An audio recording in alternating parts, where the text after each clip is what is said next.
Nagkaroon ng bangungot si Naruto kung saan nakita niya ang sarili sa version 2 form na nagwawala. Nagising siyang pawisan at nagtataka sa kahulugan ng panaginip niya. Samantala, si Sai ay nasa Konoha Library at nagbabasa ng mga libro kung paano makipagkaibigan. Nakita siya ni Sakura at niyaya siyang sumama sa kanila ni Naruto para bisitahin si Kakashi sa ospital bilang miyembro ng Team Kakashi. Habang nakaupo si Naruto sa hagdan, iniisip niya ang sinabi ni Sasuke tungkol sa pagbibigay ng sarili kay Orochimaru para makaganti kay Itachi.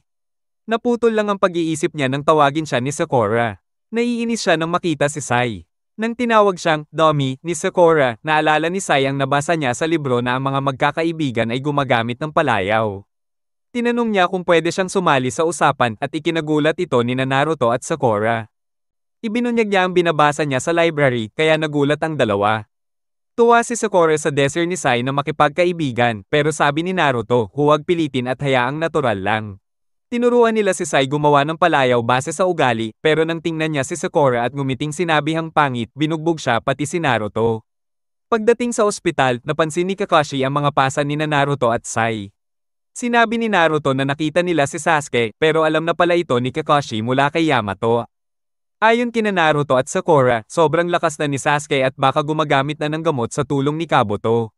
Sinabi ni Kakashi na kailangan nilang lumakas lalo na si Naruto at may naisip siyang bagong training plan. Gagawa raw sila ng bagong jutsu na mas malakas pa sa Rasengan.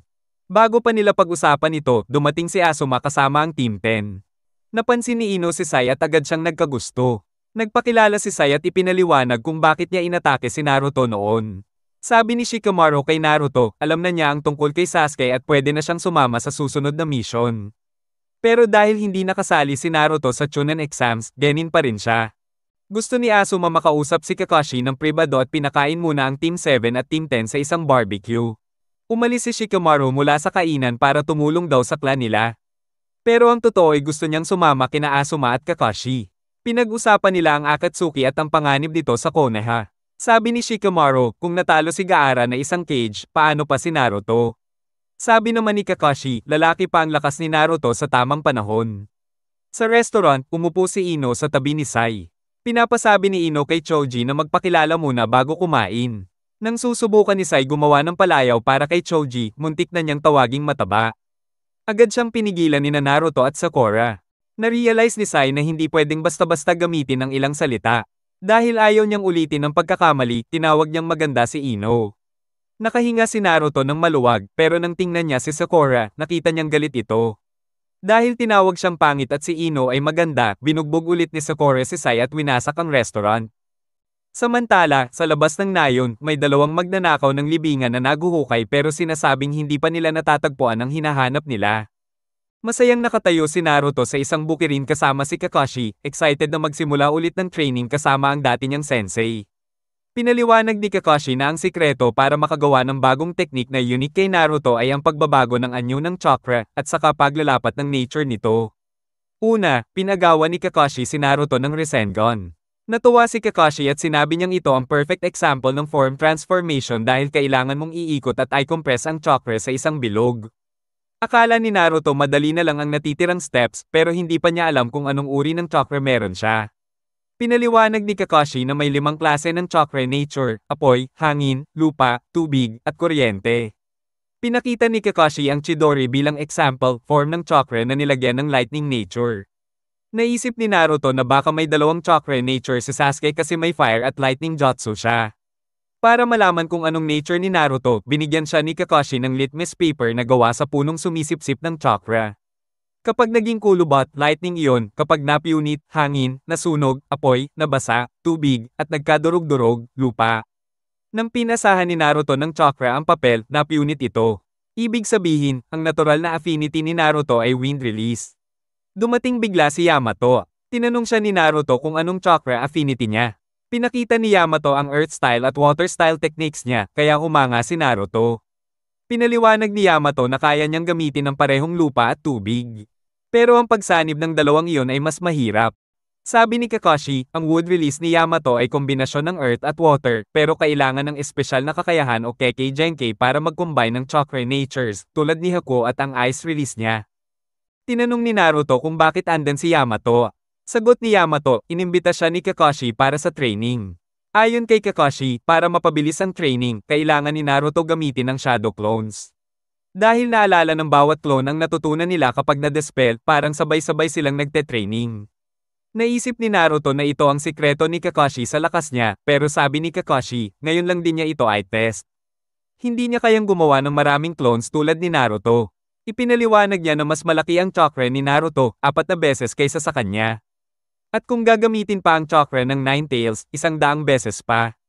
Pero pinayuhan siya ni Yamato na huwag abusuhin ang chakra dahil baka magising ang Nine Tails, kaya nandoon siya para kontrolin ito. Naalala ni Naruto kung paano niya nasaktan si Sakura noon, kaya masaya siyang nagpasalamat kay Yamato. Nagsimula na ang training. Gumawa si Naruto ng maraming clones at bawat isa ay binigyan ng dahon.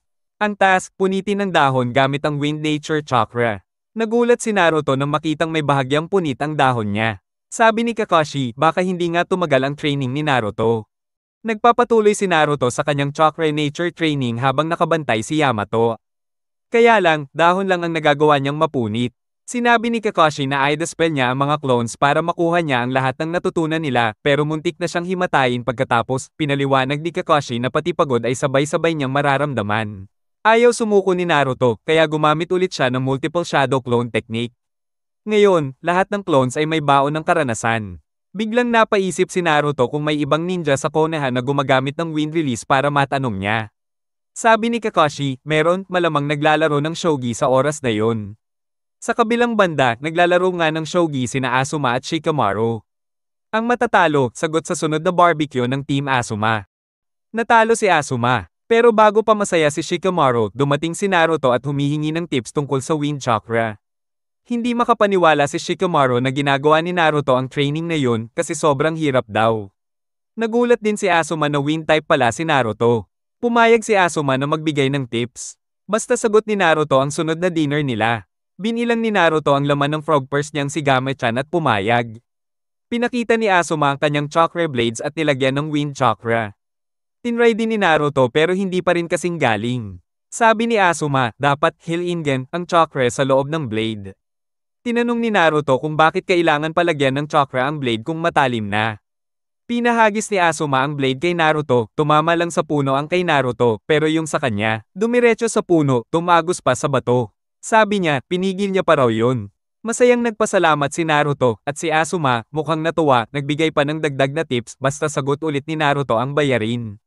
Biglang naglaho si Naruto. Clone lang pala. Nabigla si Shikamaru. Sabi niya, ang sama ni Asuma kasi si Naruto pa napasagot alam naman nilang matako si Choji. Sa opisina ni Tsunade, sinabi ni Shizune na may inatake raw na kalapit na nayon sa Land of Fire at mukhang gawa ng Amegakure. Galit si Tsunade, bakit maglalakas loob ang isa sa mga kakamping bansa? Pinatawag niya ang Team Asuma. Nag-aalala si Shizune para kay Naruto kung Akatsuki nga ang nasa likod, kaya nagpa siya si Tsunade na ipadala si Naruto sa isang D-rank mission ukol sa mga magnanakaw ng bangkay. Samantala, bumalik ang shadow clone ni Naruto sa clearing at ibinahagi ang mga tips ni Asuma sa iba pang Naruto. Hindi niya alam, pinapanood siya ni Sai habang nagdodrawing. Sa wakas, nakuha na ni Naruto ang tamang paraan ng paggiling ng chakra at napunit nila ang mga dahon. Masayang-masaya si Naruto at dinedispel niya ang clones para makuha ang karanasan nila, sabay himatay. Nasalo siya ni Kakashi at dumating din sina Sai at Sakura. Tinanong nila kung ayos lang si Naruto at sinabi ni Sakura na pinapatawag sila ni Tsunade. Sa flower shop ng Yamanaka, bumibili si Asuma ng bulaklak. Hindi niya sinabi kung para kanino. Pero binati siya ni Ino at sinabi niyang ipabot ang pagbati kay Kurenai. Namula si Asuma, paano nila nalaman? Paglabas niya, nakita siya ni Shikamaru at Choji. Bati din nila kay Kurenai. Tanong ni Asuma, paano sila nakasiguro? Sabi ni Shikamaru, kahit anong pagtatago niya, halata pa rin. Niyaya ni Choji si Shikamaru na mag-focus sa mas importanteng bagay, tulad ng mission. Inutusan na raw sila ni Tsunade. Dumating ang Team Asuma sa opisina ni Tsunade at ibinigay ang detalye ng mission. Posibleng may kinalaman ng Akatsuki. Pinayuhan sila ni Tsunade na mag-ingat. Habang nasa rooftop, nakita ni Asuma si Kurenai sa bintana, pero imbes na lapitan, nagdesisyong umalis kasama ang team. Nadaanan nila sina Naruto, Sakura, Sai, at Yamato na paalis din. Naiinis si Naruto kasi bitin ang training. Nadaanan din sila ni Konohamaru at Team Abisu, may nahuli na namang pusa. Binati ni Konohamaru si Naruto at si Uncle Asuma. Nagtaka si Naruto, bakit, uncle? Sabi ni Shikamaru, anak si Asuma ng third Hokage, kaya tiyuhin siya ni Konohamaru. Gulat si Naruto, pati sina Ino at Choji. Sabi ni Asuma, walang big deal doon. Pero para kay Naruto, mas naging espesyal ang koneksyon nila dahil pareho sila ng chakra nature, at anak pa siya ng dating Hokage. Habang umaalis ang Team Yamato, pinaalala ni Asuma ang kanyang tips kay Naruto, at inatasan si Yamato na bantayan si Naruto. Balik sa opisina ni Tsunade, nagulat si Kakashi tungkol sa training ni Naruto. Binigyan siya ng hiwalay na mission. Samantala, sa isang lugar, may mga taong nakatingin sa sinirang nayon. Sabi nila, babangon ulit ang Land of Fire, pero mangyayari lang ito kapag nawasak na ang Konoha. Habang papunta sa Fire Temple, nagdesisyon ng Team Yamato na mag-camp para magpahinga. Habang nagkakampo, tinakot ni Yamato si Naruto, kaya nagtanong si Sakura tungkol sa mission nila at kung bakit may magnanakaw ng libingan. Ipinaalala ni Yamato ang laban ni Sakura kay Sasori, kung saan ginamit nito ang bangkay ng third Kashikage bilang puppet. Pinaliwanag niya na ang bangkay ng isang shinobi ay parang treasure chest pa ng mahalagang impormasyon. Kinabukasan, napansin ni Naruto ang mga daong nililipad ng hangin at tumigil muna siya para mag-ensayo.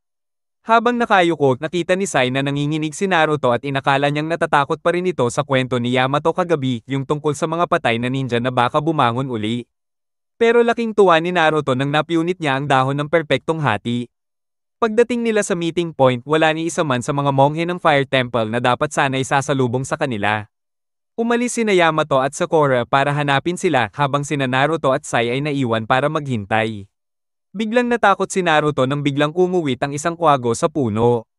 Kumuha si Sai ng libro niya at nakita roon na kapag natatakot ang kaibigan, dapat yakapin ng marahan. Umupo siya sa tabi ni Naruto at niyakap siya ng isang braso na ikinailang ni Naruto. Nang makita ni Sai ang reaksyon ni Naruto, sinubukan pa niyang gamitin ang isa pa niyang kamay, parang full hug na. Nakawala si Naruto at sinigawan si Sai, sabing hindi siya type ni Naruto. Tinangkang magpaliwanag ni Sai at hinanap ang pahina sa libro tungkol sa pagka-misunderstood, pero tumakbo na si Naruto palayo para hanapin si Sakura. Habang naglalakad, may narinig si Naruto na kaluskos sa damuhan. Akala niya magnanakaw ng bangkay, kaya hinagisan niya agad ng shuriken. Pero baboy damo lang pala. Hinabol siya ng baboy at habang tumatakbo, may nahulog itong barrier seal. Napadpad si Naruto sa isang tagong libingan ng Fire Temple. Pagpasok niya, napansin niyang wala na ang kabaong. Bigla siyang nakasalubong ni Sora, isang monk in training. Pareho nilang inakalang magnanakaw ang isa't isa, kaya naglaban sila sa loob ng libingan.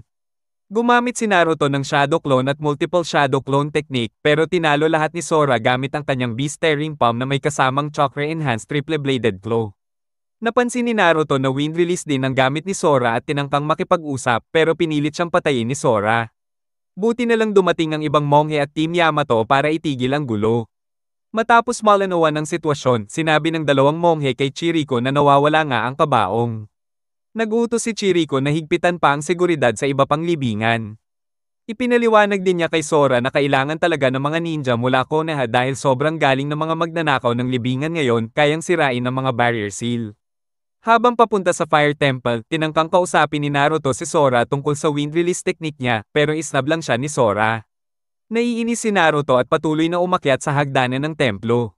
Pagdating niya sa tuktok, natigilan siya. Parang pamilyar ang lugar, parang nakita na niya ito sa panaginip. Sabi niya, parang dati na siyang nakapunta rito. Pagdating sa tuktok ng Fire Temple, sinipa ni Sora si Naruto pababa ng hagdan at sinabing Divine Retribution daw yon. Lalo lang nainis si Naruto kay Sora, pero napatigil siya nang mapansin niya ang masusungit na tingin ng ibang monghe kay Sora, parang pamilyar ang eksena sa kanya. Sa loob ng templo, ipinaliwanag ni Chiriko na ang mga ninanakawang libingan ay pagmamay-ari ng mga dating miyembro ng 12 Guardian Ninja, mga shinobi na tagapagtanggol ng daimyo ng Land of Fire. Naguluhan si Naruto kung bakit may Guardian Ninja pa. May mga ninja na rin ng Konoha para protektahan ng Land of Fire. Pinaliwanag ni Yamato na ang mga ninja ng Konoha ay tagapagtanggol ng buong bansa, pero ang mga Guardian Ninja ay para lang sa daimyo, ang pinuno ng Land of Fire. Ibinunyag rin niya na si Asuma ay isa sa dating miyembro ng 12 Guardians. Namangha sina Naruto at Sakura. Sinabi ni Chiriko na sana ay nasa mabuting kalagayan pa si Asuma. Ikinwento rin niya na dati, ang lahat ng 12 ay inatas ang protektahan ng daimyo. Pero 6 sa kanila ang naghangad na sakupin ang ibang lupain para palawakin ang teritoryo ng Fire Daimyo. Nang malaman ito ng daimyo, ipinag-utos niyang sugpuin ng natitirang anim ang mga traidor. Nagkaroon ng matinding laban at tanging sina Asuma at Chiriko ang nakaligtas. Narealize ni Sai na ang mga bangkay na ninanakaw ay mga dati nilang kasama at kaibigan, kaya personal ito kina Asuma at Chiriko. Nagbigay siya ng halimbawa, kung si Sasuke kaya ang nangyari yun, siguradong masakit din para kina Naruto at Sakura. Nangako si Naruto kay Chiriko na huhulihin nila ang mga magnanakaw ng bangkay. Sa labas ng templo, napanood ng grupo ang mga monghe habang nagsasanay. Napansin ni Naruto na parang nagpapahina si Sora. Sumali siya sa sparring match at nagsimula silang magpalitan ng suntok pero mas malalakas ang palo ni Sora. Sinabi pa ni Sora na papangalanan niya si Naruto para sa kabilang buhay. Pero nang mapansin niyang tinititigan na siya ng ibang monghe, nagalit siya at tag-ulo ang atake niya, kaya nailagan na lahat ni Naruto. Na-counter pa siya ni Naruto ng isang sipa sa mukha bago pinatigil ni Chiriko ang laban. Nag-walkout si Sora habang tinititigan siya ng ibang monghe. Si Naruto naman ay umalis para gamutin ang pasa niya. Sinubukan pa ni Sai paunasan ang pawis ni Naruto base sa nabasa niya sa libro. Tinanong ni Naruto kung ano yung ibig sabihin ni Sora sa pagbibigay ng pangalan sa kabilang buhay, akala niya palayaw lang. Kaya hinanap niya si Sora. Naabutan niya si Sora na nagsasanay ng beast-tearing gale pump, pumuputok ang mga bato at muntik nang gumuho ang kuweba. Tinanong ni Naruto tungkol sa wind release niya, pero sinubukan siyang hatawin ni Sora. Naiwasan at na-block lahat ni Naruto. Tinanong ni Sora kung palagi ba siyang nakakainis at sagot ni Naruto, oo, sabi ng lahat. Napansin din niya na katulad siya ni Sora dahil pareho silang tinititigan ng masama. Umamin si Sora na walang may gusto sa kanya, pati sarili niya, ayaw niya. May tinatagong kapangyarihan daw siya na hindi niya matanggal pero kailangan niya para maipaghiganti ang pagkamatay ng kanyang ama. Bago pa siya makapagsalita pa, napansin niya ang isang ibon mula sa mga libingan na nagbabantay, may nangyayari. Agad silang bumalik sa templo. Inanunsyo ni Chiriko na may isa na namang libingan ang pinasok. Kaya agad na umalis ang Team Yamato kasama si Sora para pigilan ang susunod na atake. Pagkaalis nila, dumating naman ang mga magnanakaw ng bangkay sa Fire Temple. Nagpadala ng mensahe si Yamato mula sa Fire Temple pabalik sa Konoha. Binasa ni Shizune ang laman nito at iniulat kay Tsunade. Habang nag-iisip si Tsunade, iniisa-isa niya ang mga nangyayari, ang pagnanakaw ng mga bangkay ng 3 sa 12 Guardian Ninja, ang mga plano ng Akatsuki, ang pagkawala ni Orochimaru matapos ang laban nila sa Team Yamato, at si Danzo Shimura, isang matandang tagapayo ng Nayo na tila gustong pabagsakin ang kasalukuyang pamahalaan. Dahil gusto muna niyang ayusin ang gulo sa loob ng Nayon. Inutusan ni Tsunade si Shizune na magpadala ng mga anbo na hindi miyembro ng ROT para bantayan si Danzo 24/7. Sa bahay naman ni Danzo, iniisip niya ang hiling ni Sai na manatili sa Team Kakashi. Pero bago pa siya makapag-isip ng mabuti, naramdaman niya ang presensya ng mga anbo. Napaisip siya kung ano na naman ang pinaplano ni Tsunade, pero sinabi niya sa sarili na walang dapat ipag-alala, hawak niya raw lahat ng baraha. Sa gubat malapit sa Fire Temple, sinabi ni Chiriko kay Yamato na mabigat ang mga kabaong kaya posibleng tumakas ang mga magnanakaw sa timog. Pagdating nila sa isang lambak, nakita nila ang 4 na kabaong na gumagalaw sa lupa. Sa takot na baka ito'y bitag, iniwan ni Yamato si Chiriko at sinabihan ng team na habulin ang mga kabaong. Pinartner niya si Sai kay Sakura, at si Sora naman kay Naruto. Habang nag-aaway si Naruto at Sora kung sino ang mamumuno, nagsimulang lumubog sa lupa ang mga kabaong. Samantala, iniutos ni Furido, ang utak ng operasyon, sa 4 niyang kasamahan na harangin ang mga humahabol. Ginamit ni Fuan ang scroll niya para iguhit ang bagong terrain na puno ng traps. Nabuhay ang disenyong ito gamit ang Earth Release Mutability Technique ni Fudo. Nahulog ang Team Yamato at si Sora sa isang maze na may mga patibong at unti-unti silang nagkahiwa-hiwalay. Nagpa siya sina Sakura at Sora na hanapin si Naruto na muntik ng matamaan ng isang gumugulong na bato. Pagkatapos ay hinarap siya ni Fuka na sinisisi si Fuan sa kapalpakan ng trap. Si Yamato naman, gumamit ng wood release para hindi malibing ng buhay, pero bigla siyang hinarap ni Fudo na humanga pa sa wood release ni Yamato. Nag-rock armor si Fudo at sinubukan siyang bugbugin gamit ang lakas niya, pero naiwasan ito ni Yamato. Sa kabilang banda, lumilipad naman si Sai sakay ng giant ink bird para makatakas sa maze, pero nasabat siya ni Fuan na palihim na naglagay ng tracking device sa kanya. Sa Konoha, inabisuhan ni Shizune si Tsunade na may natanggap silang sulat mula sa Fire Temple na ambush daw ang Team Yamato. Samantala, si Danzo Shimura ay aware na minamatyagan siya palagi ng mga anbo na ipinadala mismo ni Tsunade. Sa paligid ng Fire Temple, si Fudo na naka-rock armor ay parang hindi matinag. Wala siyang pakialam sa wood release ni Yamato o kahit sa mga kanay na may explosive tags. Ginamit niya ang earth release, bedrock coffin at tila na ibaon niya si Yamato sa lupa. Bago siya umalis, nilagyan pa niya ng marka ng Konoha ang ball bilang papuri raw kay Yamato. Hindi niya alam, ginamit pala ni Yamato ang earth release para mag-blend in sa loob ng kabaong at makatakas. Naisip ni Yamato na baka distraction lang ang ambush at baka si Danzo pa ang may pakana. Si Sai naman, nilabanan ni Fuan. Ayaw ni Sai makipaglaban sa kalabang may sariling terrain kaya gumamit siya ng ink mist technique at tumakas. Hindi niya alam na may nilagay na tracking device si Fuan sa backpack niya.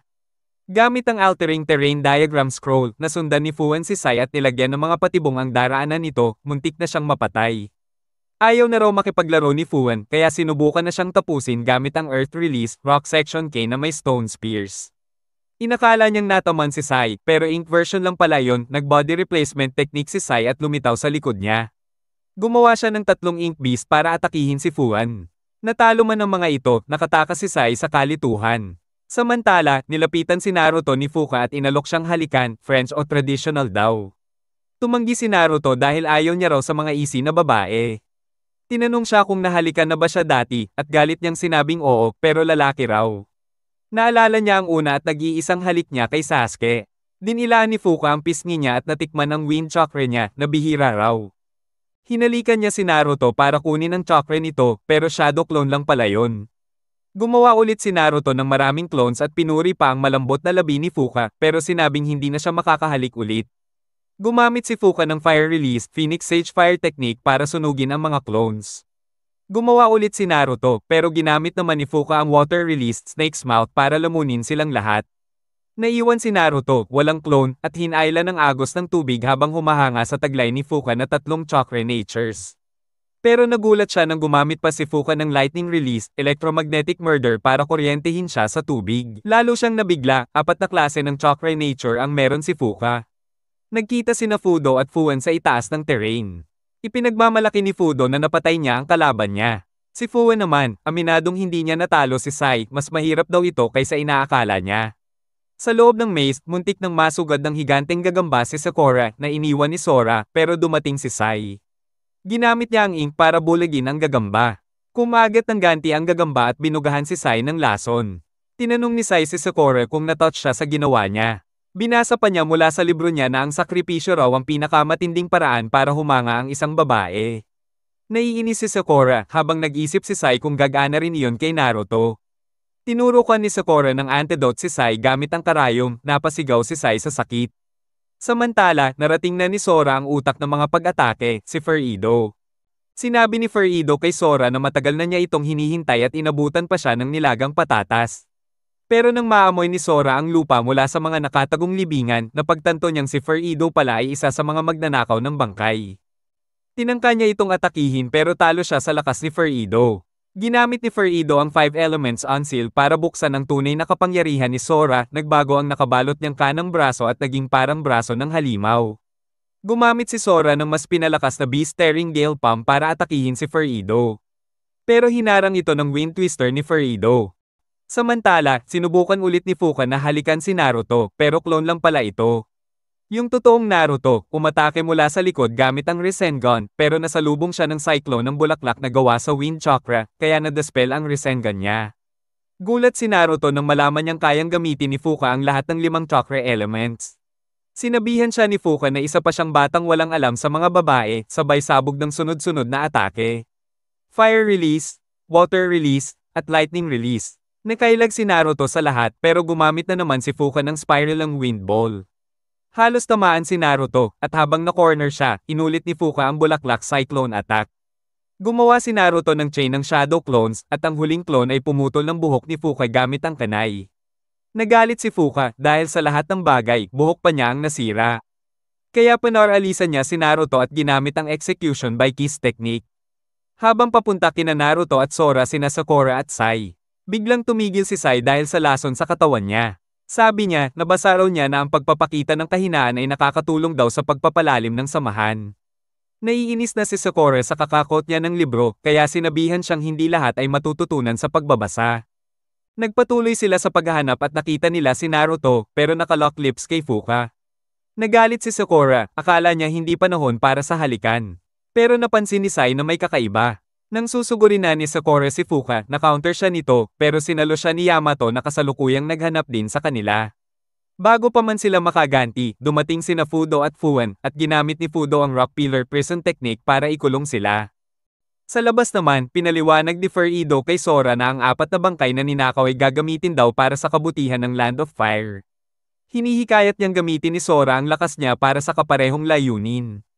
Para makuha ang loob ni Sora, sinabi pa ni Furido na hinawakan na niya ito nung sanggol pa at kilala niya ang tatay ni Sora. Bago pa man niya malaman ang buong detalye, bigla siyang nakaramdam ng bisyon, si Naruto raw ay naghihirap at nakita pa niya ang imahe ng Ninetales. Inakala niyang ito ay tulong na hinihingi ni Naruto kaya iniwan niya si Furido at nagmadaling bumalik. Sa loob ng kuweba, patuloy si Fuka sa pagsipsip ng chakra ni Naruto. Pero nang matikman niya ang chakra ng Ninetales, agad bumaligtad ang lahat. Nalesahan niya ang malademonyong chakra ng hayop at naputol ang teknik niya. Habang papalapit ang 3 grave robbers para tapusin si Naruto, dumating si Sora para sumuporta. Pero bago pa sila makipaglaban, sumabog ang bubong ng kuweba, dumating si Chiriko at ang mga monghe para tumulong. Nagdesisyon ng 3 at si Furido na umatras na lang, sabi nila sapat na ang oras na na-delay nila. Pagbalik sa Fire Temple, sinabi ni Yamato kay Chiriko na uuwi na ang Team Yamato sa Konoha para humingi ng bagong utos mula sa Hokage. Dahil sa sugat ni Sai, hiniling ni Yamato na sumama muna si Sora sa Team Pansamantala. Bumalik ang Team Asuma sa Konoha galing sa kanilang misyon. Ibinahagi ni Asuma kay Tsunade na maraming baryo sa mga border ng Land of Fire ang winasak at ang tanging naiwan sa lugar ay isang simbolo ng Amegakure. Naisip ni Tsunade na baka ito ay isang false flag attack para mag-udyok ng gulo o reaksyon mula sa Fire Daimyo. Kaya pinapahingan niya muna ang Team Asuma habang naghihintay ng karagdagang utos. Naalala naman ni Shizune na isa si Asuma sa mga 12 Guardian Ninja na tagapagtanggol ng Daimyo noon. Pagkaalis ni Asuma, dumating si Yamato para mag-ulat. Sinabi niya kay Tsunade na yung mga libingan na pinaglibingan ng mga bangkay ay sa 4 na Guardian Ninja pala. Hinala ni Shizune na baka nasa loob pa ng bangkay ang mga jutsu nila. Ibinahagi rin ni Yamato na dahil nasugatan si Sai, kinuha muna niya si Sora mula Fire Temple bilang pansamantalang kapalit.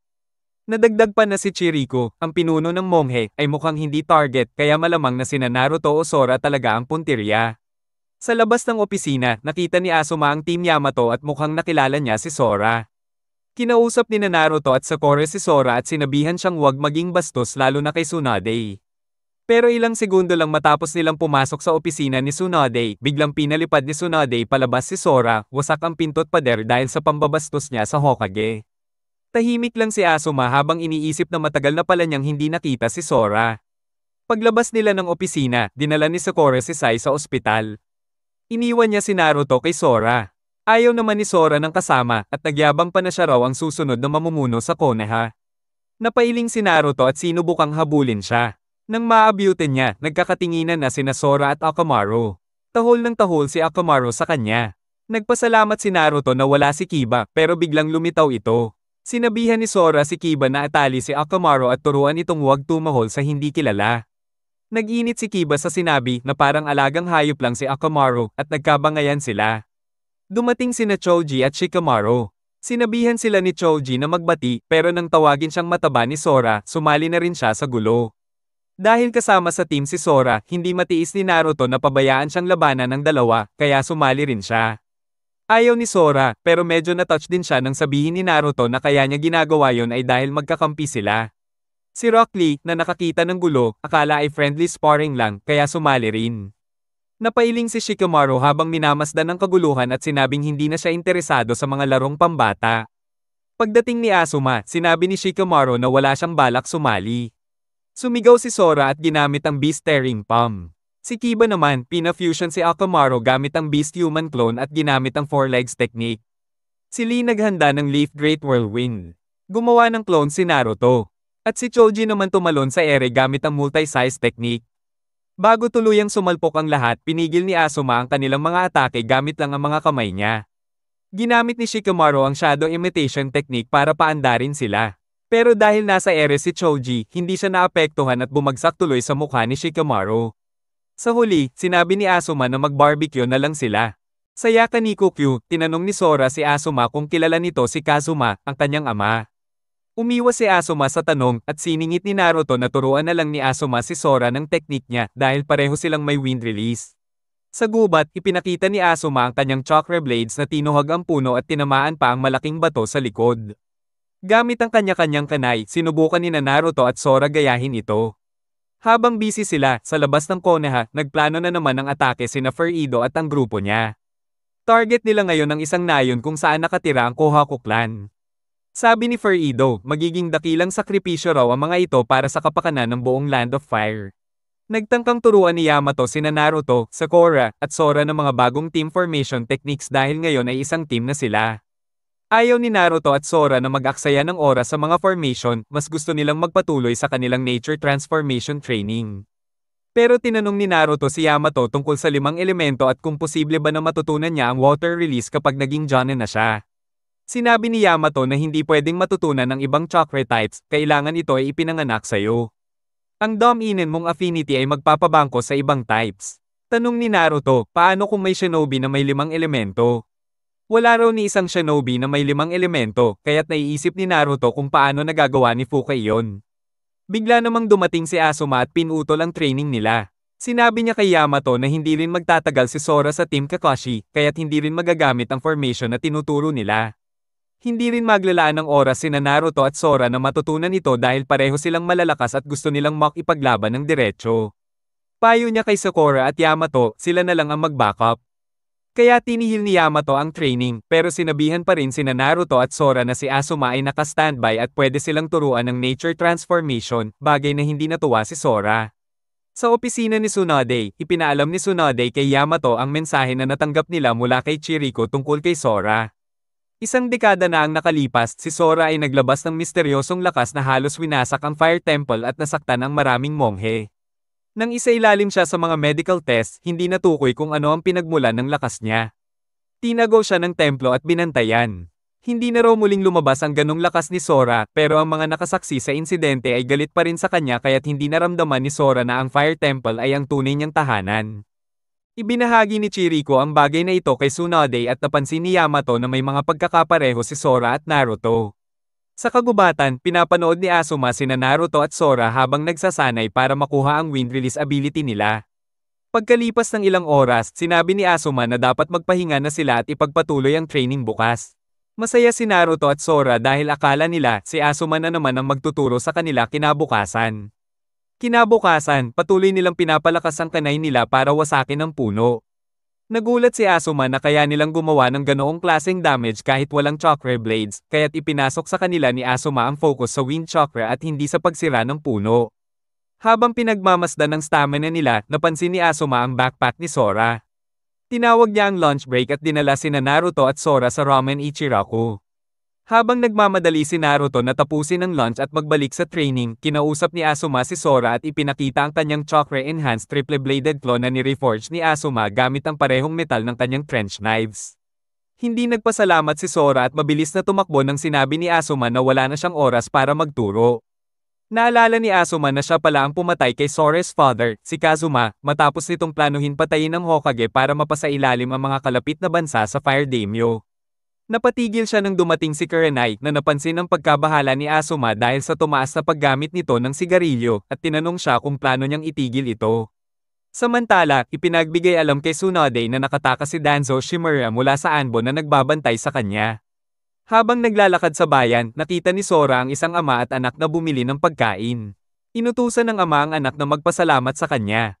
Naisip ni Sora kung bakit hindi siya nagpasalamat kay Asuma nang ibalik nito ang kanyang claws. Nakakita si Naruto ng daan ni Sora mula sa isang tulay, pero hindi lang siya ang nakakita kay Sora. Nahanap din siya ni Furido, ang utak ng mga grave robberies, at inambush si Sora. Pinipilit niyang gamitin ang nakatagong lakas ni Sora para sa ikabubuti ng Land of Fire at binigyan pa siya ng 2 king pieces mula sa shogi set. Sinabi niya kay Sora na si Asuma pala ang pumatay sa kanyang ama. Matapos malaman yon, umalis si Sora at nagpunta sa kagubatan. Sumunod si Naruto, pero tinanggihan ni Sora ang usapan. In-channel ni Sora ang galit niya sa chakra at pinato ang kanay sa isang puno, at ito'y tumagos dito at pumutok pa ang bato sa likod. Nahuli si Danzo ng mga Anbo habang nakikipagkita sa isang Amegakure ninja sa kagubatan. Pareho silang ikan-adina at dinala pabalik sa Konohagakure para i-interrogate ni Tsunade. Sa Konoha Hospital, binisita ni Naruto si Sai na abala sa pagbabasa ng libro habang paulit-ulit na sinasabi ang advice ni Sakura na mag-gain ng real-life experiences. Nang tumingin siya sa bintana, nakita ni Sai si Danzo na dinala at ikanadina papasok sa bayan. Pagpasok ni Danzo at ang spy na si Tatsuji sa isang lihim na meeting place. Tinawag ni Tsunade si Asuma at Yamato para dumaan. Si Sora, na sumusunod kay Asuma, ay sumunod din at nagtago sa mga rafter. Tinanong ni Tsunade si Danzo kung bakit siya nakipagkita sa isang Ominin, lalo na't mataas ang tensyon pagkatapos ng mga atake ng Amegakure. Sinabi ni Danzo na kung hindi raw alam ni Tsunade na hindi sila ang may gawa ng mga pag-atake, baka hindi siya karapat-dapat na maging Hokage. Ipinakita ni Yamato na kilala niya si Tatsuji na isang anbo na nawala sa isang mission ilang taon na ang nakalipas. Tinanong ni Tsunade si Tatsuji at dinala si Ibiki Morino para interrogate siya. Pero sinabi ng mga elders ng Konoha, sina Homura at Kaharu, na si Tatsuji ay isang spy na ipinadala ni Danzo sa Amegakure at hindi lang siya nagsusumbong kay Danzo, kundi pati sa kanila. Habang tinutuligsa ni Danzo si Tsunade, binanggit niya ang mga grave robberies sa Fire Temple at kung paanong niyakap ng Konoha si Sora, kahit na may delikadong lakas ito na muntik nang magwasak ng templo. Nang sinabi ni Kaharu na dapat itago si Sora, sinabi ni Danzo na ang pinakamagandang gawin ay patayin siya, hindi alam na nandyan si Sora, nakikinig sa taas. Agad siyang nahuli ni Yugao Uzuki at ang isa pang anbo at dinala kay Tsunade. Pinrotesta ni Sora ang kanyang pagkakahuli at sinisi si Tsunade at ang Konoha sa balak nilang patayin siya dahil sa lakas na taglay niya.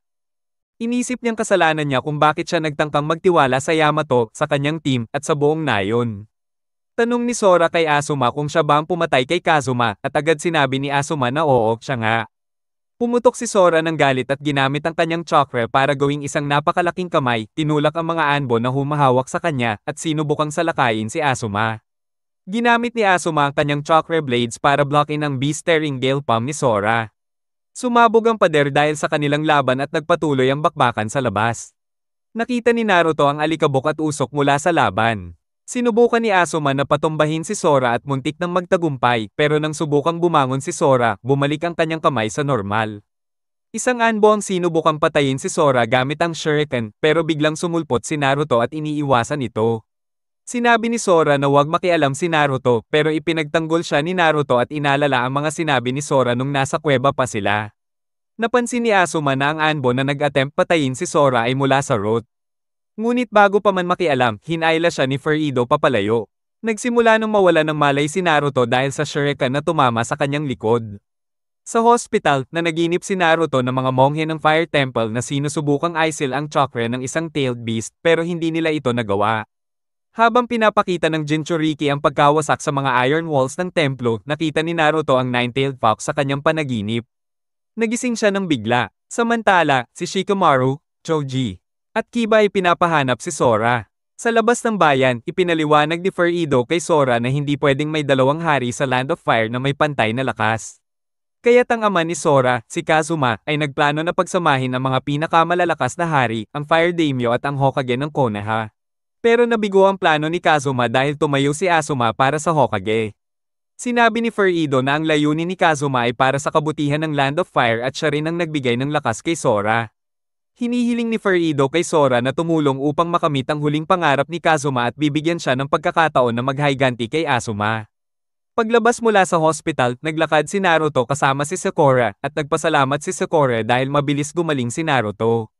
Nang maghiwalay sila, naramdaman ni Naruto ang malupit na chakra ni Sora. Nakita niya si Sora malapit sa opisina ni Tsunade at agad nagtungo doon. Sa opisina ni Tsunade, inihanda na sana ni Tsunade ang sarili para magpahinga nang bigla siyang tatamaan ng isang projectile. Pero pumasok si Naruto, tinamaan siya at iniligtas si Tsunade. Tumalon si Sora mula sa bintana at sinubukang tapusin si Tsunade gamit ang kanyang monstrous arm, ngunit pinigilan siya ni Naruto. Pagpasok ni Shizune at ng dalawang anbo, mabilis na tumakas si Sora sa bintana at tinulungan ni Naruto na habulin siya. Habang naglalakad si Sakura sa kalye para hanapin si Naruto, nakita niya itong tinutukso si Sora. Biglang nagka-power outage sa Konoha Gakure at natakot si Tsunade na baka may kalokohan kaya't hindi siya makakuha ng sagot mula sa power station. Agad niyang ipinasa sa stage 2 security threat ang buong nayon. Pumunta si Sakura sa opisina ni Tsunade at doon niya nalaman na inatake siya ni Sora, kaya't pinakiusapan siya ni Tsunade na gawin ang tungkulin niya bilang medical nin at gamutin ang mga sugatang shinobi. Si Furido at ang kanyang grupo ay nagsimula ng sumalakay sa nayon. Si Fudo ay gumamit ng Earth Release Rock Lodging Destruction Technique para ipasok ang mga Konohanin sa mga kuweba at patayin sila. Iniulat ni Shizune kay Tsunade na under attack na ang nayon. Pinatawag ni Tsunade ang mga Chunin at Jonin ng nayon at sinabi na ngayon ay Stage 1 security threat na ang sitwasyon. Ipinadala niya ang mga squad sa iba't ibang parte ng nayon at pinaalam kay Asuma na si Sora ay sinubukang patayin siya at tinutugis siya ni Naruto. Agad tumungo si Asuma upang hanapin silang dalawa. Sa main gate ng nayon, ginamit ni Fuan ang Altering Terrain Diagram Scroll para gawin ang Barrier Gate 5 Seals Technique, Castle Closing 8 Gates, na nagdulot ng 4 na malalaking gate sa Hilaga, Timog, Silangan, at Kanlurang Gate. Ang barrier na ito ay nagpapahintulot kay Furido, Fudo, Fuka, at iba pa na makapasok at makalabas habang tinatrap ang mga tao sa loob. Napansin ni Abiso ang barrier at inatasan ng Team Abiso ng kanilang unang i-rank mission ang ilikas ang mga tao papunta sa isang ligtas na lugar. Sinabi ni Furido sa mga shinobi ng Konoha na tanging isang hari lang ang pwedeng maghari sa Land of Fire at ang tunay na hari ay ang Fire Daimyo. Handang-handa siya na patayin ng Hokage at ang mga shinobi ng Konoha kahit pa madamay ang mga ito sa laban. Gumamit si Fudo ng Earth Release Mutability para magbuo ng malaking bato at itaas ito sa main gate. Pinagsama nila ni Furido ang Earth Release Resurrection Technique Corpse Oil para buhayin ang mga patay na shinobi at gawing kalaban ng Konoha. Samantala, naabutan ni Naruto si Sora at tinanong kung bakit niya inatake si Tsunade. Sinabi ni Sora na pinilit siyang patayin ni Tsunade, kaya't gumanti na siya bago pa siya patayin. Hindi makapaniwala si Naruto na gagawin ito ni Tsunade, at ang kanilang laban ay naputol nang dumating si Asuma. Nang tanungin ni Asuma ang parehong tanong, sumagot si Sora na gusto lang niyang pabagsakin ang hari ng Konoha. Ang paggamit ni Sora ng salitang hari ay nagpaalala kay Asuma sa mga sinabi ni Kazuma. Sinabi ni Asuma kay Sora at Naruto na ang umatake sa nayon ay hindi lang patayin si Tsunade, kundi sirain ang buong nayon.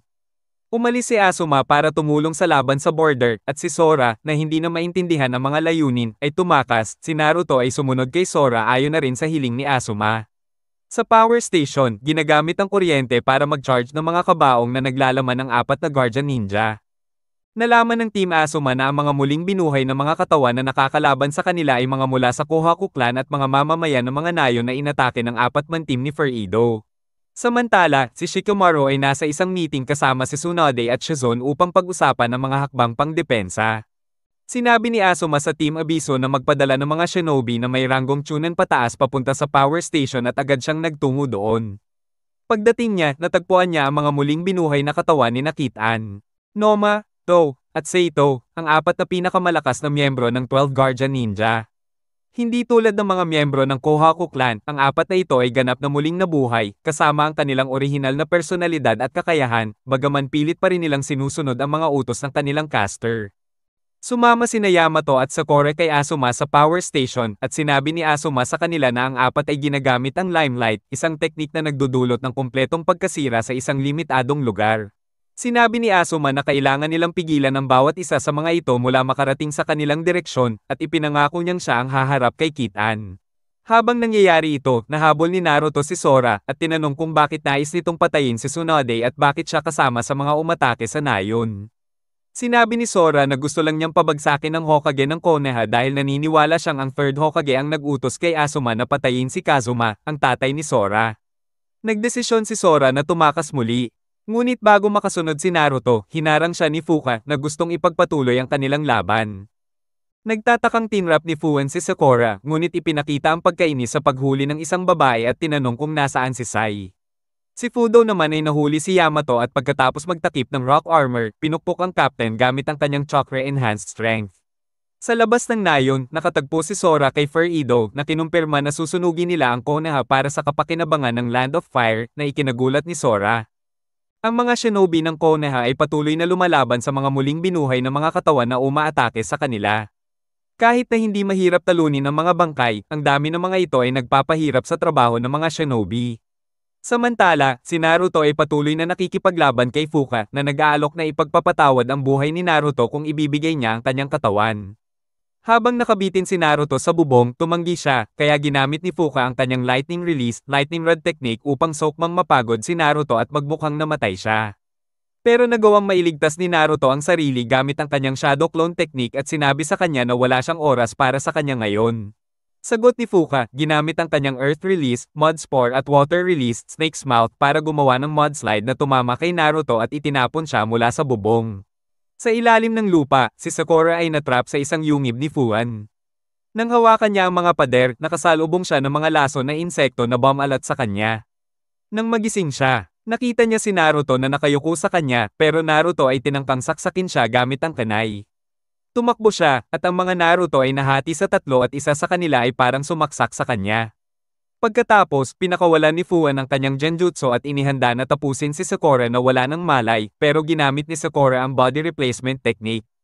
Gamit ang kanyang chakra-enhanced strength, binigwasan niya si Fuan at pinadala siya sa isang puno. Sinabi ni Sakura na naaalala niya kung paano ginagamit ni Fuan ang lason bago patumbahin ang kalaban. Kaya't naghanda siya gamit ang antidote. Nang tumayo siya sa ibabaw ni Fuan, pinuno niya ng chakra ang kanyang kamao at tinamaan siya sa tiyan, pinatay si Fuan.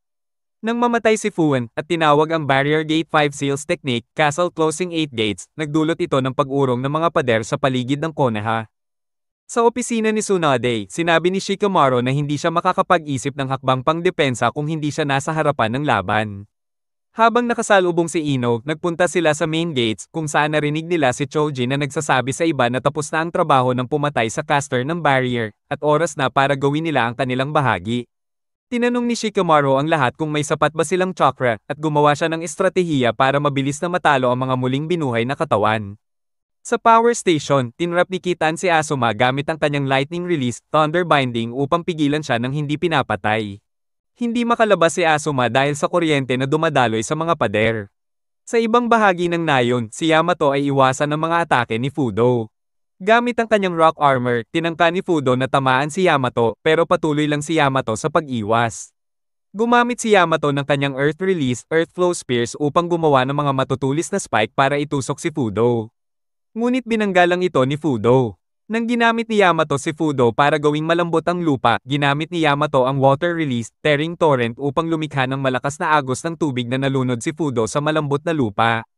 Habang nahihirapan si Fudo na makawala, ginamit ni Yamato ang Wood Release, Treebind Flourishing Burial upang pigilan at pisilin si Fudo hanggang mamatay siya. Sa main gate, pinagamit ni Shikamaru kay Choji ang kanyang multi-size technique at pagkatapos ang Human Bullet Tank technique para dumaan at wasakin ang ilang muling binuhay na katawan. Inutusan din niya si Lee na gamitin ang taijutsu upang gumawa ng malakas na aipo-aipo na sumipsip sa mga bangkay, at inihanda na ipag-amit kay Kiba at Akamaru ang kanilang fang-passing fang upang tapusin ang iba pa. Pero nagulat sila nang ang mga katawan ay naging abo dahil pinatay na si Fudo, ang kanilang caster. Sa labas ng nayon, sinabi ni Furido kay Sora na lahat ng tao sa Konoha ay kailangang mamatay dahil tapat sila sa kanilang hari, ang Hokage. Itinutok ni Sora ang kanyang chakra-enhanced triple-bladed claw sa leeg ni Furido upang protektahan ang nayon, ngunit nakaiwas si Furido at ginamit ang kanyang tungkod upang hilahin si Sora pababa sa lupa. Pinagsabihan ni Furido si Sora dahil ipinakita niya ang kahinaan kay Konoha na nagpapakita ng malasakit sa kanya, at pagkatapos ay pinagbabatok siya gamit ang kanyang tungkod. Patuloy ang laban ni Naruto kay Fuka. Gamit ang kanay, nagawa niyang putulin ang braso ni Fuka. Pero gamit ang kanyang color course change technique, parang gumaling agad ang mga sugat niya. Ginamit ni Fuka ang lightning release, lightning rod para dalhin si Naruto sa kuryente at tapusin siya. Pero, biglang tinamaan siya ng dalawang Naruto Shadow Clones na gumamit ng Rasengan. Nawasak ang katawan ni Fuka sa lakas ng Rasengan, pero nabuhay pa siya na para bang tuyot na. Ginamit ulit ni Fuka ang color course change para balikan ang kabataan niya.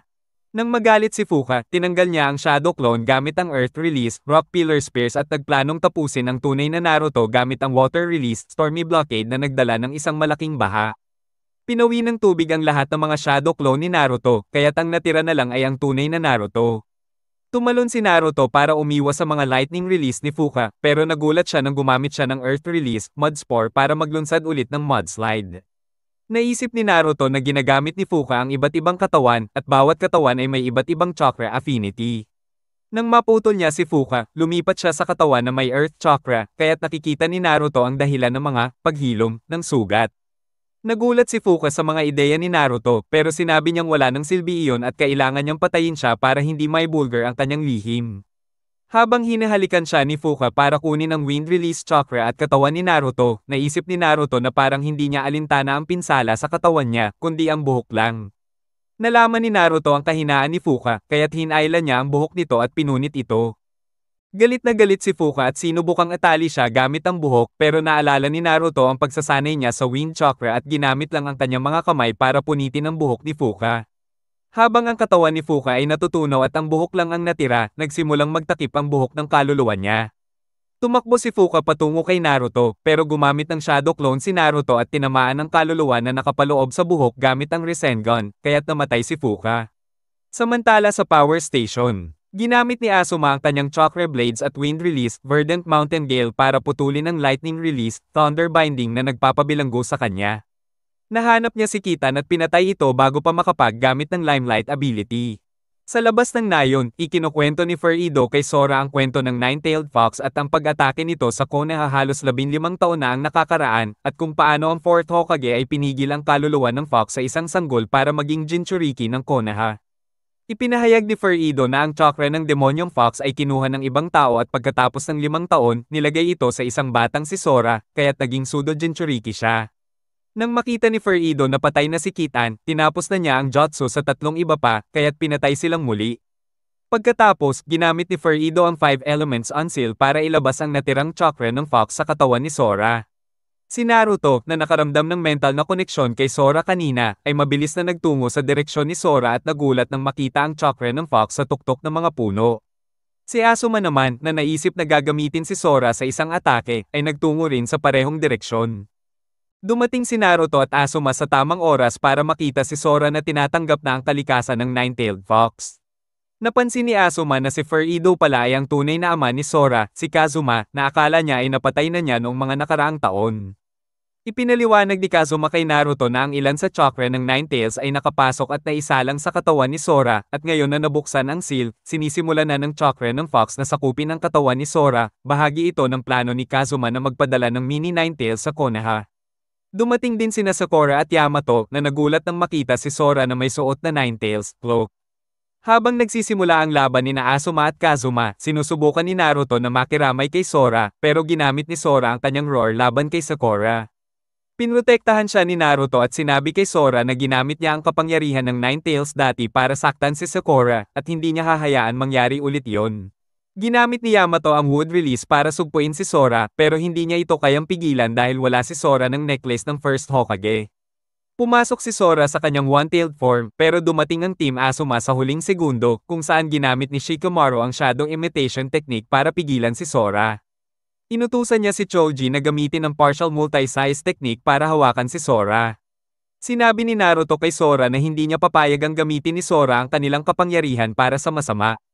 Nang tanungin ni Sora kung ano ang ibig niyang sabihin, ipinaliwanag ni Naruto na siya ang Jinchuriki ng Nine-Tailed Fox. Hindi naniwala si Sora, sinasabi niyang ang mga may tailed beast na espiritu sa kanilang katawan ay para lang sa mga outcast, at tinanong kung paano magkakaroon ng mga kaibigan si Naruto. Ipinaliwanag ni Naruto na nung bata pa siya, katulad siya ni Sora, tinatanggap lang ang mga galit at pang-iinsulto ng mga matatanda, pero laging gumagawa siya ng kalokohan para makuha ang atensyon at para makalimutan ang lungkot, at sa proseso, nakahanap siya ng mga kaibigan. Nang umiyak si Sora at sinabing wala siyang kaibigan, sinabi ni Naruto na sila at ang iba pa ay mga kaibigan niya. Ginamit ni Ino ang Mind-Body Switch technique kay Sora, pero nagpadala si Sora sa Fox Spirit sa loob niya. Kaya't tinamaan si Ino ng sakit at na-dispel siya. Ang sakit mula sa chakra ng Fox ay sinunog ang mga kamay ni Choji, at naubos ang chakra ni Shikamaru kaya nakawala si Sora. Sumabog ang galit ni Sora at pumasok siya sa kanyang three-tailed form. Habang nagpapatuloy ang laban ni Asuma at Kazuma, si Sora ay patuloy na nakikipaglaban sa mga shinobi ng Konoha sa kanyang three-tailed form. Sinubukan ni Naruto na pigilan siya, pero ang galit at puot ng chakra ng Nine-Tailed Fox na nasa loob ni Sora ay nakipag-ugnayan sa tunay na Fox na nakasil sa loob ni Naruto, kaya agad na nag-transform si Naruto sa kanyang one-tailed form. Sinubukan ni Yamato gamitin ang Hokage-style 60-year-old technique Kakuan entering society with bliss-bringing hands para pigilan ang transformation ni Naruto. Pero hindi ito gumana dahil ang chakra ni Sora ang nagpapasik kay Naruto. Sinubukan ni Naruto na labanan ang kanyang transformation, pero habang patuloy na umatake si Sora, naglabas siya ng 2 karagdagang buntot at pumasok din siya sa kanyang third-tailed form. Habang naglalaban sila, ipinagmamalaki ni Kazuma na nagpapasalamat siya kay Sora dahil nagising nito ang espiritu ni Naruto, at sabi niya na ang tunay na Demon Fox ay wawasak sa Konohagakure. Nang tanungin ni Asuma ang mga motibo ni Kazuma, ipinaliwanag nito na sila ay mga pawn na nagsisilbi sa kanilang hari at gagawin niya ang lahat para sa layuning iyon kahit pagawing sandata ng malawakang pagkawasak ang kanyang sariling anak. Nagsisimula ng matuno ang balat ni Sora habang pumasok siya sa kanyang four-tailed form. Nagsimula ring matuno ang balat ni Naruto pero pinilit niyang pigilan ang transformation gamit ang kanyang lakas ng kalooban, pinagsasabihan ng Fox na lumabas na hindi naman tinawag. Dahil desperado na pigilan ng transformation, ginamit ni Naruto ang isa sa mga nahating pangil mula sa Chakra-enhanced triple-bladed claw ni Sora para tuksohin ang sarili at saksakin ang kanyang binti. Ang sakit na iyon ay nagpatigil sa mga negatibong emosyon na nagpapaandar sa Fox. Bumalik si Naruto sa normal na anyo, ngunit nanatili si Sora sa kanyang four-tailed form. Ang eksenang ito ng pagpapakasakit ni Naruto ay nagbigay gising sa isang bahagi ng sarili ni Sora sa loob ng kanyang four-tailed form, kung saan iniisip niya ang pagiging mag-isa, laging pinapanood ng mga matatandang hindi siya gusto. Narinig niya ang tinig ni Naruto na tumatawag sa kanya. Matapos makita ni Kazuma na nasa four-tailed form na si Sora, sinabi niyang tapos na ang kanyang trabaho at susubukang tumakas, pero tinutugis siya ni Asuma. Sa kagubatan, sinubukang atakihin ni Asuma si Kazuma, pero patuloy itong umiwas. Ngunit sa hindi inaasahang pagkakataon, tinali si Kazuma ng 3 ink snakes na ginawa ni Sai na umalis sa ospital nang marinig ang ingay sa buong nayon. Pinilit ni Kazuma na bawiin ang sarili mula sa mga bind ni Sai at sinubukang magtulungan kay Asuma. Pero tinusok siya ni Asuma gamit ang kanyang chakra blades. Nang mamatay si Kazuma, napansin ni Asuma ang puting Land of Fire sash nito na nagpaalala sa kanya ng mga salitang sinabi ni Sora tungkol sa kung paano ang tanging maalala ni Sora tungkol sa kanyang ama ay ang walang dungis na puting sash. Samantala, sinusubukang kausapin ni Naruto si Sora pero patuloy itong umatake sa kanya. Sinubukan ni Sakura na tumalon at gamutin siya, ngunit naglabas si Sora ng isang tailed beast ball. Habang pinoprotektahan ni Yamato ang kanyang sarili, ang Team Asuma, si Kiba, si Akamaru, at si Rock Lee gamit ang kanyang wood release, wood locking wall, pinatungan ni Naruto si Sakura para protektahan siya. Sinabi niya kay Sakura na maghintay hanggang sa masave niya si Sora mula sa espiritu ng Nine-Tailed Fox at hiningi kay Sakura na gamutin siya muna. Gayunpaman, hindi kayang i-hold ni Sora ang chakra ng Fox, kaya tinanggal ito ng katawan ni Sora at naging isang halimaw na ulo ng Fox. Ngunit dahil wala itong katawan upang magamit, nawala rin ng chakra. Si Sora ay naibalik sa kanyang normal na anyo, ngunit nawala ng malay. Sinubukan ni Naruto na gisingin siya, at narinig ni Sora si Naruto at naaalala ang kanilang mga pag-uusap. Nang magising si Sora, sinabi ni Naruto na maaari na siyang umuwi. Sinabi ni Sora na wala siyang tahanan, at sinabi ni Naruto na ang Konoha na ang bagong tahanan niya, puno ng mga bagong kaibigan. Ang ibang shinobi ng Konoha ay lumapit kay Sora at ngumiti, at si Sora ay naramdaman ang kaligayahan sa unang pagkakataon sa kanyang buhay. Pumunta si Sai at nagtanong kung pwedeng sumama, pero tinanggihan siya ni Naruto, kaya't nagtawanan sila lahat. Matapos silang ma-discharge sa ospital, sinabi ni Sora kina Naruto, Sakura, at Yamato na aalis siya sa Konoha upang maglakbay sa mundo at subukang makipagkaibigan. Sinabi niya kay Naruto na naisip na niya ang pangalan na ibibigay sa kanya sa kabilang buhay. Naikinainis ni Naruto, nakakaalam lang kung anong ibig sabihin ng kabilang buhay. Pero, hiningi ni Sora na iparating kay Naruto ang kanyang mga pagbati kay Asuma. Sa ibang lugar, naglalaro ng shogi sina Asuma at Shikamaru at pinag-uusapan ng hari ng Konoha. Sinabi ni Shikamaru na ito ay ang Hokage, at sinabi ni Asuma na dati rin niyang iniisip iyon, ngunit darating ang araw na matutunan ni Shikamaru na iba ang sagot. Sa ibang lugar, 2 miyembro ng Akatsuki, sina Hidan at Kakuzo, ay tinutugis ang isang babae sa Kamogakure. Sinubukang atakihin ni Hidan ang babae gamit ang kanyang triple-bladed side, pero hindi siya tinamaan, at binanggit ni Kakuzo sa kanyang kasama na huwag maliitin ang babae dahil siya ay ang Jinchuriki ng Two Tails.